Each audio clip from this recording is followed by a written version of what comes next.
Now I give you the Matthew key, because I'm not going to keep you in the dark and make you look everywhere for the keys. Now, I tried that a little bit, and I decided, you know what, that's not the way to go. It's just give it to you. Because Jesus didn't hold back. He didn't play games. He said, this is what I want you to know, and this is what I want the group I chose to know. Okay? And I don't want you to take it personal. I'm not in his group, and I'm not special. Just because I didn't choose you doesn't mean that God didn't choose you. God could have chosen you for a greater purpose than he chose me when I chose those people. You know, it's all relative, and it all really doesn't matter. What matters is that you pray, and don't forget my name in your prayer, because I care about you, and I hope you care about me and help me repent too. Now, the parable of the wedding banquet.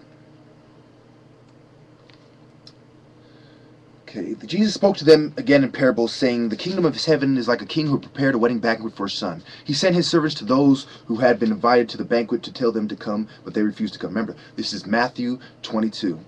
Then he sent some more servants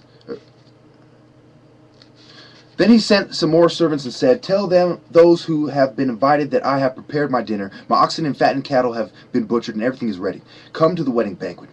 But they paid no attention and went off, one to his field, another to his business. The rest seized his servants, mistreated them, and killed them. The king was enraged. He sent his army and destroyed those murderers and burned their city. Then he said to his servants, "The wedding banquet is ready, but those I invited did not deserve to come. Go to the street corners and find to the banquet anyone you can find." So the servants went out into the streets and gathered all the people they could find, both good and bad, and the wedding hall was filled with guests.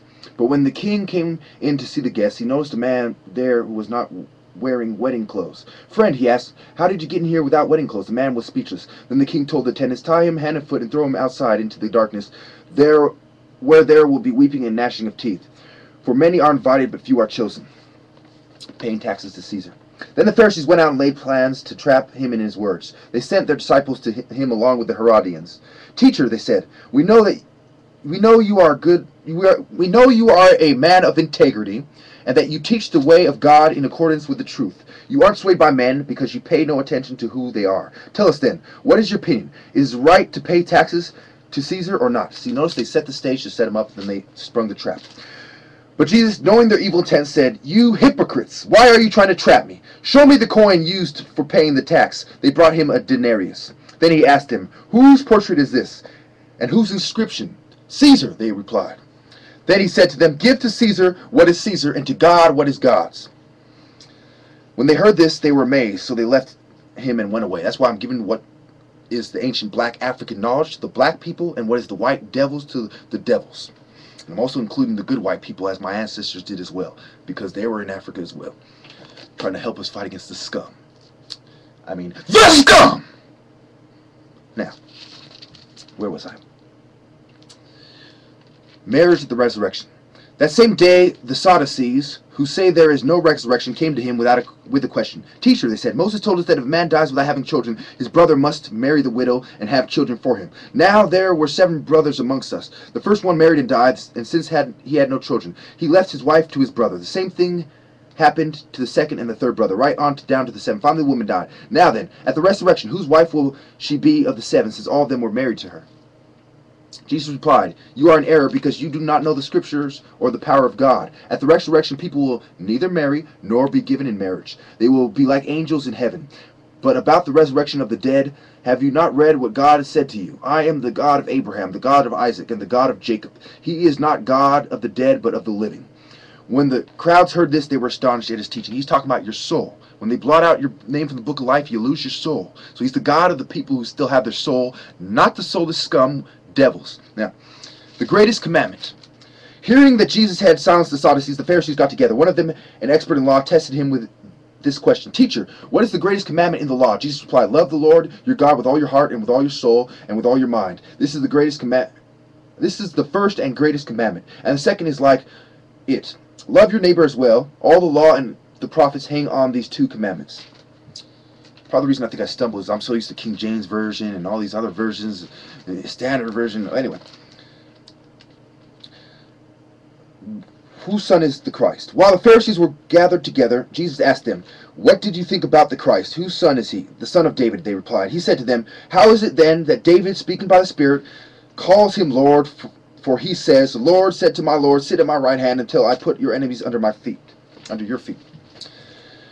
If then David calls him Lord, how can he be his son? No one could say a word in reply, and from that day no one dared to ask him any more questions.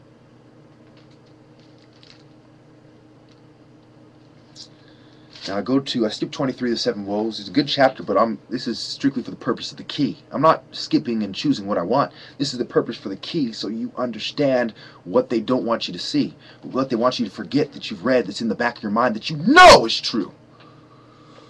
I'm going to end with 24. Let's do this.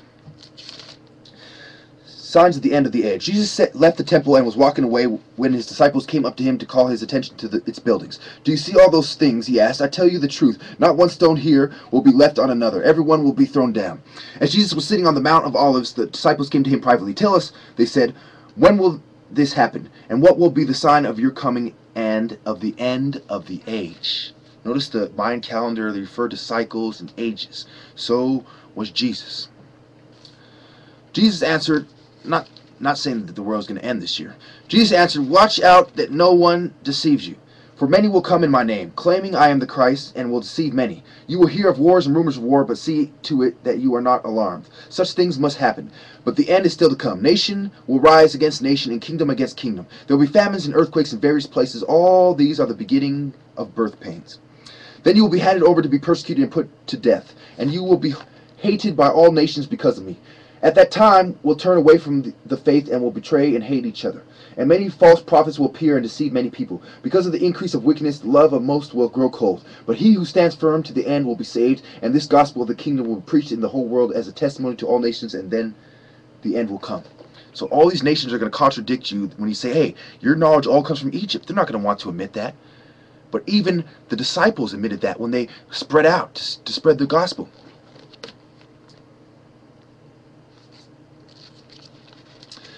So when you see standing in the holy place the abomination that causes desolation, spoken of through the prophet Daniel, let the reader understand.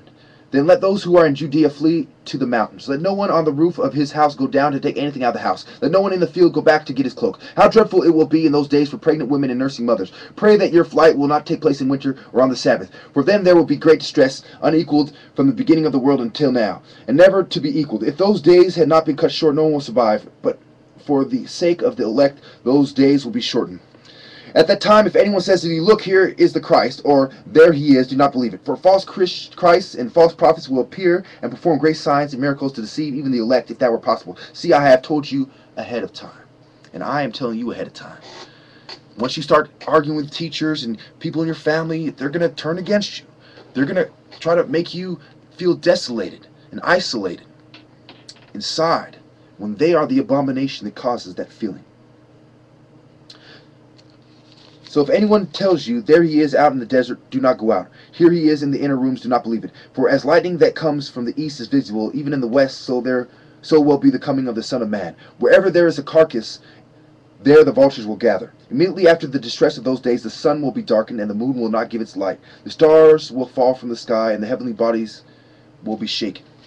That happened when Jesus was crucified as well. At that time the sign of the Son of Man will appear in the sky, and all the nations of the earth will mourn. They will see the Son of Man coming on the clouds of the sky with power and great glory. And he will send his angels with a loud trumpet call, and they will gather his elect from the four winds, from one end of the heavens to the other.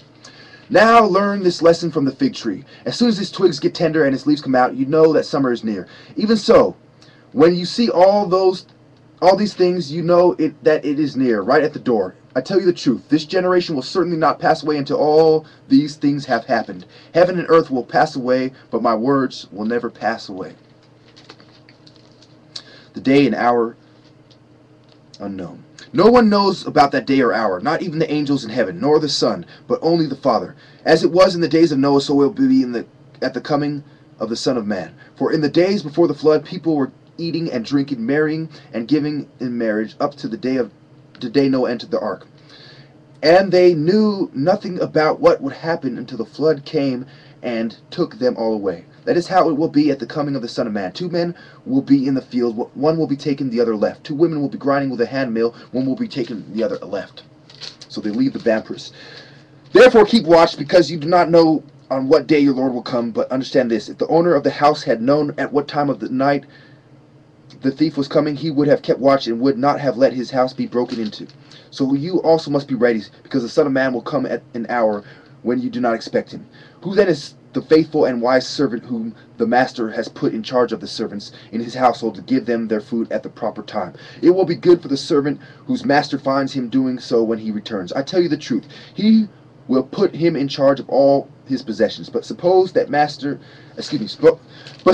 servant is wicked and says to himself, my master is staying away a long time, and he begins to beat his fellow servants and to eat and drink with drunkards. The master of that servant will come on a day when he does not expect it, and an hour he is not aware of. He will cut him to pieces and assign him a place with the hypocrites, where they will be weeping and gnashing of teeth.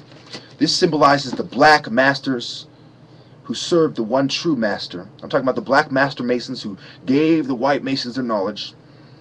Really, they weren't masons, they were cults and secret societies, but I'm going to label that to simplify it.